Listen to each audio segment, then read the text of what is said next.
जिसको जीवन में सत्संग मिला है, यह समझ लेना चाहिए हम पे राम की कृपा है।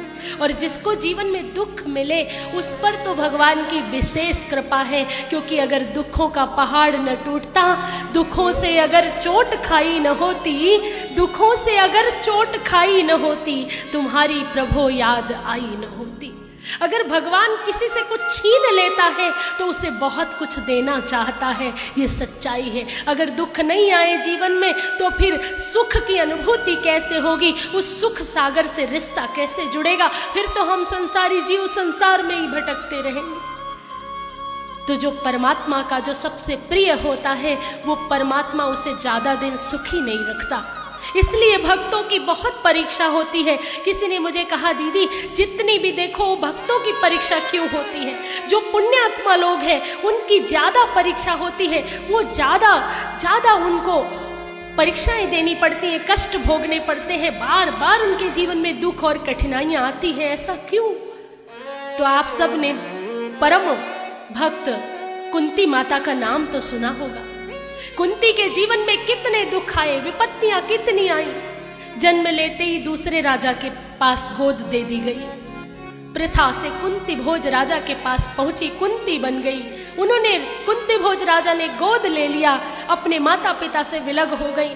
युवावस्था आई तो संत दुर्वासा ऋषि के प्रभाव से मंत्र सिद्ध कर लिया और सूर्य नारायण को बुलाया तो बिना विवाह के बालक की प्राप्ति हो गई, कर्ण की प्राप्ति हो गई। अब लोक लाज समाज के भय से उस बालक का त्याग करना पड़ा। मंत्र के प्रभाव से बालक का जन्म हो गया और फिर उस बालक को नदी में बहा देना पड़ा, अपनी ममता को कुचलना पड़ा। उसके बाद जब विवाह हुआ तो पति पांडु रोग से ग्रसित मिला और उसके बाद पति दूसरी पत्नी माद्री को ले आता है, उससे विवाह कर लेता है। उसके बाद असमय युवावस्था में पति की मृत्यु हो गई। 5 नन्हे बालकों को पालने की जिम्मेदारी कुंती माता पर आ गई। फिर राजद्रोह, राज्य में दुर्योधन जैसा आतताई जो बालकों को सताने लगा, छोटे से भीमसेन को विष पिला देते हैं और दुर्योधन कितनी साजिशें रचता है। फिर राजपाट भी छीन लिया जाता है।